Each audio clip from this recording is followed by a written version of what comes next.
देखो, समास का टॉपिक हमारा चल रहा है और हम पहले भी पढ़ चुके हैं। और तत्पुरुष समास की व्यधिकरण हमारा क्लियर हो गया है। व्यधिकरण यानी विभक्ति वाली कर्म तत्पुरुष से अपना है जो अपने क्लियर हो गए। कारकों के अकॉर्डिंग व्यधिकरण तत्पुरुष समास है।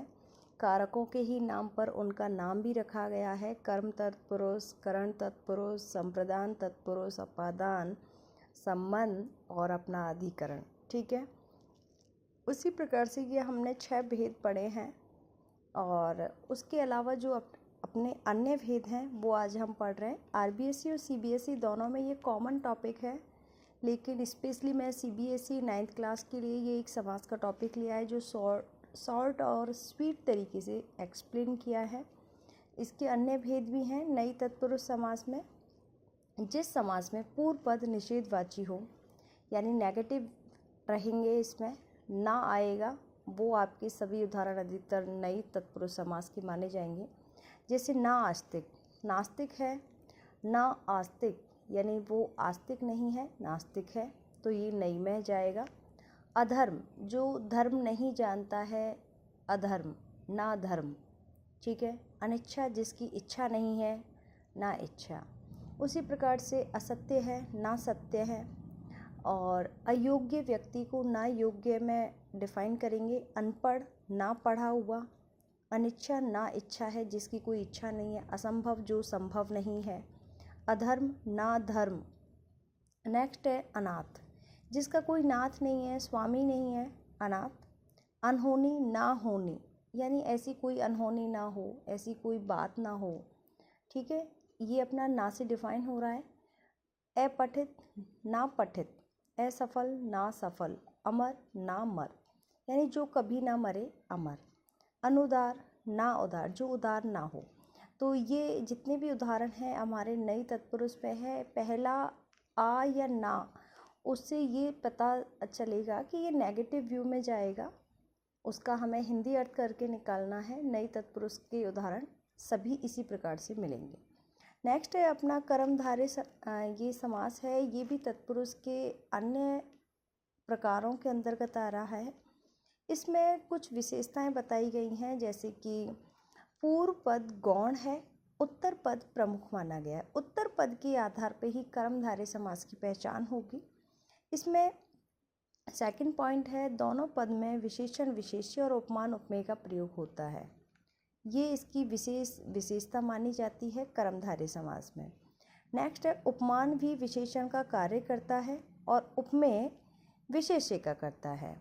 अब देखो यहाँ पे थोड़ा सा डिफरेंस ये है कि विशेष्य क्या होता है, जिसकी विशेषता बताई जाती है, और जो विशेष्य है वही उपमेय है, और जिससे हम कंपैरिजन कर रहे हैं जो बेस्ट है वो है उपमान। ठीक है, तो यहाँ पर हमारा स्पष्ट हो रहा है उपमान भी विशेषण का कार्य करता है, उपमेय विशेष्य का करता है। तो थोड़ा सा डिफाइन किया है, अच्छे से शब्दों में मैंने बता दिया है। जिसकी विशेषता बताई जाए वो विशेष्य, उसी को उपमेय भी कहते हैं, और जिससे हमारी तुलना की जा रही, जो अधिक श्रेष्ठ बताया गया है वह उपमान है अपना। ठीक है, जो विशेषण का कार्य करता है। समास विग्रह में विशेषण के साथ जो पद विशेष्य को स्पष्ट कर रहा है, और जैसे कि अब देखो ये विशेष्य को कैसे स्पष्ट कर रहा है, विशेषण भी आ रहा है, विशेष्य भी आ रहा है, कैसे आ रहा है, यहाँ पे हम एक उदाहरण के द्वारा समझेंगे। महात्मा, महान है जो आत्मा है, जो ये कंजक्शन आ रहा है और जो, ये कंजक्शन से डिफाइन हो रहा है कि किसके बारे में बताया गया है, आत्मा के बारे में। कैसी है वो, महान है।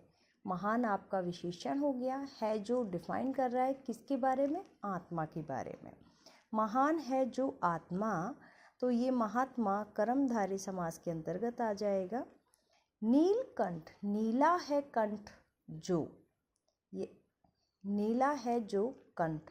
ठीक है, तो ये हम सभी जानते हैं नीलकंठ महादेव का है। यदि हम ऐसे करेंगे कि नीला कंठ है जिसका, तो ये बहुब्रीहि समास में चला जाएगा। लेकिन जब नीला है जो कंठ, तो यहाँ नीलकंठ हो गया, यानी कर्मधारय समास हो गया।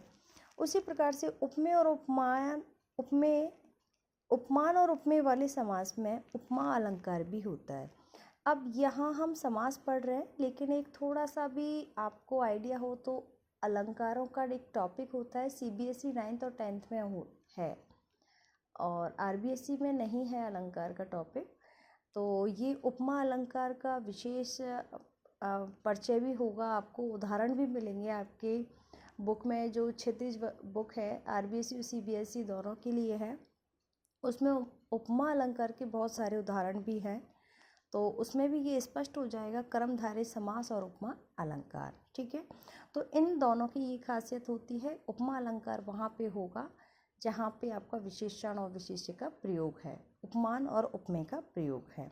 ठीक है, इसके बाद में है चंद्रमुख, चंद्रमा के समान मुख के समान यदि आता है तो वहाँ पर हमारा उपमा अलंकार होता है।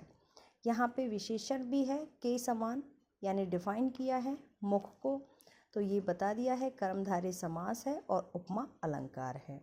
भुजदंड, दंड के समान भुजा है। ठीक है, ये भी आपका के समान के अंतर्गत उपमा अलंकार में जाएगा, कर्मधारय समास में जाएगा। उसी प्रकार से पूर्व पद में उपमान भी होता है, उपमेय भी होता है, और पूर्व पद में उपमेय भी हो सकता है और उपमान भी हो सकता है। ये जरूरी नहीं है कि उपमेय पहले आए या उपमान पहले आए, कुछ भी हो सकता है आगे पीछे। ये आपका एक पॉइंट है, मोस्ट है। और इसके बाद में एक और उदाहरण है मृगलोचन, मृग यानी हिरण, ये उपमान बताया है, डिफाइन किया है, इसकी आंखें बहुत सुंदर बताई जाती हैं। के समान क्या बताए हैं, लोचन यानी अपने नयन, नयन हो गए आपके विशेष्य, मृग हो गया आपका उपमान। मृग के समान लोचन है तो ये आपका कर्मधारय समास हो गया, के समान से उपमा अलंकार हो जाता है। उसी प्रकार से नरसिंह, नर आपका विशेष्य में है, सिंह यानी उपमान है, सिंह के समान है जो नर हिम्मत वाला है। ठीक है, और ऐसे व्यक्ति की कंपैरिजन किया है, सिंह के समान नरसिंह नाम दे दिया है, और यहाँ पे उपमा अलंकार हो जाएगा अपना, और कर्मधारय समास होगा। अब देखो उसी प्रकार से हमारे आगे और भी उदाहरण है। नील गाय, नीली है जो गाय, ये भी आपका कर्मधारय का है। महात्मा, महान है जो आत्मा, भला मानस, भला है जो मानस, महान है जो देव, महादेव, पीत है जो अंबर, पीतांबर, नील कमल, नीला है जो कमल, पुरुषोत्तम, पुरुषों में जो है उत्तम, परमानंद, परम है जो आनंद, अधपका, आधा है जो पका, कृष्ण सर्प, कृष्ण है जो सर्प। ये सभी आपके कर्मधारय समास के उदाहरण हैं। और इनके अलावा अब देखिए हमारे दो अन्य तत्पुरुष समास हो चुके हैं, एक हमारा द्विगु समास और रह रहा है। द्विगु समास की कुछ विशेषताएं हैं यहाँ पे। फर्स्ट नंबर पे है पूर्व पद गौण और उत्तर पद प्रधान होता है। ठीक है, पूर्व पद इसमें भी गौण है, उत्तर पद प्रधान है। सेकंड है पूर्व पद की एक विशेषता है कि वो संख्यावाची है, उत्तर पद हमेशा समूह में आएगा, समूह या समाहार शब्द का प्रयोग होगा इसमें द्विगु समास में। थर्ड नंबर पे समास विग्रह में समूह या समाहार नहीं है तो पूर्व पद कर्मधारय समास में हो जाएगा। ये एक इसकी विशेषता है। यदि पूर्व पद में संख्यावाची शब्द है, यदि सेकंड में समूह या समाहार आएगा तो द्विगु है, नहीं आएगा तो कर्मधारय है। इससे आप डिफाइन कर सकते हो कि द्विगु कौन सा है, कर्मधारय कौन सा है। ये मेन विशेषता है। कभी जब एक जैसे उदाहरण होते हैं लेकिन कंफ्यूज हो जाते हैं, वो चीज़ नहीं होनी चाहिए। नेक्स्ट है द्विगु समास का पूर्व पद संख्यावाची और उत्तर पद समूह। ठीक है, वही बात दोबारा से फिर आ जाती है। जैसे उदाहरण है त्रिभुवन, तीन भुवनों का समूह, तीन भुवनों का समूह है तो द्विगु समास का उदाहरण हो गया। फिर है दुराहा, यानी दो राहों का समाहार। ठीक है, द्विगु समास हो गया। सतसई, 700 दोहों का समाहार। तिरंगा, 3 रंगों का समाहार। त्रिमूर्ति, 3 मूर्तियों का समाहार। पंचवटी, 5 वट वृक्षों का समूह।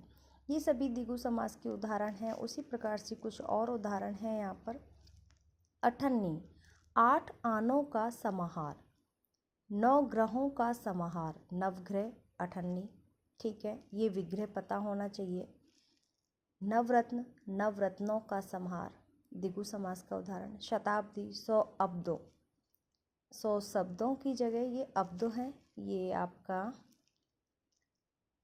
तो यहाँ पे दो, ये शताब्दी हो गई, अब्दों का समाहार, ठीक है। तो यहाँ पे हमारा क्लियर हो गए द्विगु समास। और नेक्स्ट है बहुब्रीहि समास, ये अलग से आपका उदाहरण आएगा। ये हमारा तत्पुरुष समास फिनिश, ठीक है। इसमें दोनों पद गौण होते हैं और अन्य अर्थ निकलेगा, ठीक है। इसकी ये फर्स्ट नंबर है, दोनों पद गौण होंगे। सेकंड नंबर पे एक विशेषता है, तीसरा पद प्रधान होता है, जैसे कि त्रिलोचन, त्रि तथा लोचन, है ना। तो ये त्रि तथा लोचन दो पदों से मिलकर बनाए, लेकिन तीन नेत्र वाला है जो, विशेषण और विशेष्य दोनों की बात आ गई है जो तीन नेत्र हैं जिसके, ऐसा इसमें आएगा। कौन है? महादेव हैं। तो महादेव त्रिलोचन का सार्थक अर्थ निकलेगा, तो ये बहुब्रीहि समास के अंतर्गत चला जाएगा।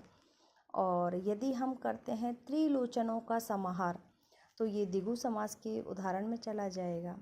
और त्रिलोचन ही हम छोड़ देते हैं तो ये विशेषण और विशेष्य होने की वजह से कर्मधारय में चला जाएगा। एक ही उदाहरण को हम तीन प्रकार से डिफाइन करते हैं, कर्मधारय, द्विगु और बहुब्रीहि। अब देखो, इसमें यदि मैंने बोला है तीन नेत्र हैं जो, ठीक है, तीन नेत्र हैं जो, तो जिसके भी नेत्र हैं, तीन नयन हैं, तो जो शब्द आ रहा है जो तीन नेत्र का, तो आपका कर्मधारय हो गया। फिर आपका है तीन नेत्र हैं जिसके, बहुब्रीहि हो जाता है। फिर इसके बाद में है तीन नयनों का समाहार है, तीन लोचनों का समाहार है। समूह या समाहार जो हम अभी पढ़ के आए हैं उनके अकॉर्डिंग डिफाइन किया, इसका विग्रह किया, तो द्विगु समास के अंतर्गत चला गया। उसी प्रकार से आगे भी कुछ उदाहरण हैं। अंशुमाली, अंशु हैं मालाएं जिसकी, ठीक है, जिसकी, जिसके, जिसके, ऐसे यदि डिफाइन करने के लिए आ रहा है, व्याख्या आ रही है, विग्रह आ रहा है, तो ये बहुब्रीहि का उदाहरण स्पष्ट रूप से पता चल जाएगा। तो अंशु हैं मालाएं जिसकी, अंशुमाली, ठीक है। चार पाई, चार हैं पाए जिसके, चार पाई। तिरंगा, तीन हैं रंग जिसके। विषधर, विष को धारण किया है जिसने। षडानन, षट हैं आनंद जिसके। चक्रधर, चक्र धारण किया है जिसने। गज के समान आनन है जिसका, गजानन हो गया। और यहाँ पे देखो डिफाइन करके बता दिया है, अंशुमाली सूर्य को कहा जाता है, चार पाई पलंग होता है, तिरंगा अपना राष्ट्र ध्वज है, विषधर भगवान शिव को बोला है, षडानन कार्तिकेय को बोला है, चक्रधर भगवान विष्णु को बोला है, गजानन गणेश जी को बोला है। यहाँ पे एक अपना और समास स्टार्ट हो रहा है, द्वंद्व समास। इस समास में दोनों पद प्रधान होते हैं, ये इसकी विशेषता है। समस्त पद बनाते समय और तथा या आदि हटा दिए जाते हैं। यदि आपको विग्रह करना है तो इन शब्दों को आप जोड़ोगे, जैसे और है, तथा है, या है। बट जब हमको संयुक्त पद बनाना है, समस्त पद बनाना है, तो क्या करेंगे, इनको हम हटा देंगे, ठीक है। अब दोनों पद प्रधान हैं, इसमें दोनों की बराबर से महत्ता रहेगी। जैसे राम और श्याम, राम और श्याम। दाल और चावल, दाल और चावल। अब और की जगह सिर्फ डैश लगा होगा, ये संयोजक जो आएगा ना आपका, इससे ही आप समझ जाओगे कि ये द्वंद्व समास का उदाहरण है। जल थल, जल और थल। माता पिता, माता और पिता। नदी और नाले, नदी नाले। बाप और दादा, बाप दादा। ऐसे उदाहरण रहेंगे, सबसे इजी रहेगा ये, आपको समझने में दिक्कत नहीं रहेगी। एक लास्ट और है हमारा अव्यय भाव समास। पूर्व पद में अव्यय पद होता है। अव्यय आप सभी जानते होंगे। अव्यय क्या है? जो काल, लिंग, वचन, विभक्ति का कोई प्रभाव ना पड़े, ऐसे सब जो पद हैं वो अव्यय हैं। अब यहाँ पे कुछ एग्जाम्पल भी हैं। आजीवन, आ अव्यय के अंतर्गत आएगा। जीवन भर, यानी जीवन भर, यानी जब तक हमारा जीवन रहेगा वो आजीवन समय कहलाएगा, जीवन भर, आजीवन। यथोचित, जैसा उचित लगे वैसा काम करो, ऐसे बोलते हैं ना, यथा, यथा जितना उचित हो। यथा आपका अव्यय पद है, इसलिए अव्यय भाव समास हो रहा है। यथाशक्ति, ये यथा फिर दोबारा से आ रहा है, अव्यय पद होने की वजह से अव्ययी भाव का उदाहरण है, यानी अपनी शक्ति के अनुसार, अपनी क्षमता के अनुसार। भरपूर, भर आपका अव्यय के अंतर्गत आएगा, पूरा भरा हुआ, अच्छे से भरपूर होता है ना, कोई लेवल क्लियर करो, भरपूर। नेक्स्ट है आमरण, मरण तक, यानी जब तक मरण नहीं हो, जब तक, ठीक है। बेमिसाल, बे आपका अव्यय है जिसकी मिसाल ना हो, बेमिसाल, ठीक है। तो बेमौके, बिना मौके के, बे, ये दोनों नेगेटिव वी में जाते हैं, ठीक है। बिना मौके के या ये ना, आ, बा, है ना, तो इनको डिफाइन कर रहा है। आजन्म, जन्म से लेकर, ठीक है। तो ये सभी अव्यय पद हैं और इनको ये विग्रह करके समझाया है। अब थोड़ा सा एक अंतर और बता रहे हैं, कर्मधारय और द्विगु समास में क्या अंतर होता है। तो कर्मधारय का पूर्व पद संख्यावाचक है और वो विशेषण और पूर्व पद, देखो इसमें थोड़ा सा डिफरेंस, ये कर्मधारय समास है, पूर्व पद संख्यावाची हो गया और उसके बाद में विशेष्य विशेषण आ रहा है, तो कर्मधारय। उसके अलावा विशेषण भी हो सकता है दूसरा, विशेष्य भी हो सकता है, ठीक है। इसमें पूर्व पद यदि हमारा संख्यावाची है, सेकंड आपका विशेषण है, इसमें विशेष्य विशेषण या विशेषण विशेषण भी हो सकता है, ठीक है। नेक्स्ट है अपना पूर्व पद गुणवाचक विशेषण होता है, गोरा, काला, बड़ा, छोटा, ऐसे पद कुछ भी हो सकता है कर्मधारय समास में। उसी प्रकार से द्विगु समास में पूर्व पद संख्यावाची रहेगा।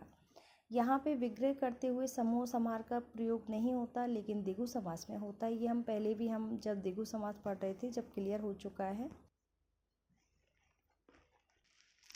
अब देखिए यहाँ पे द्विगु और बहुब्री में भी थोड़ा सा डिफरेंस है। द्विगु में पहला पद गौण और उत्तर पद प्रधान होता है और संख्यावाची और विशेषण होते हैं, समूह और समाहार का है, ये आपको पहले ही पता है। जबकि बहुब्री समास में क्या है, दोनों पद गौण होते हैं, तीसरा पद प्रधान होता है। दोनों पद मिलकर तीसरे पद की ओर संकेत करते हैं, समूह और समाहार का प्रयोग नहीं होता है।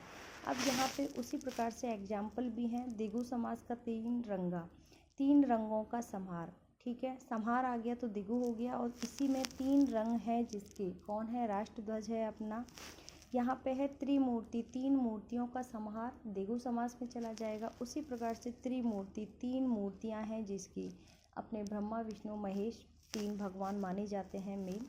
तो उस प्रकार से ये हमारा बहुब्री में चला गया और यहाँ पे हमारा द्विगु में चला गया। ये एग्जाम्पल करके आपका ये एक्सप्लेन किया कंप्लीट चैप्टर।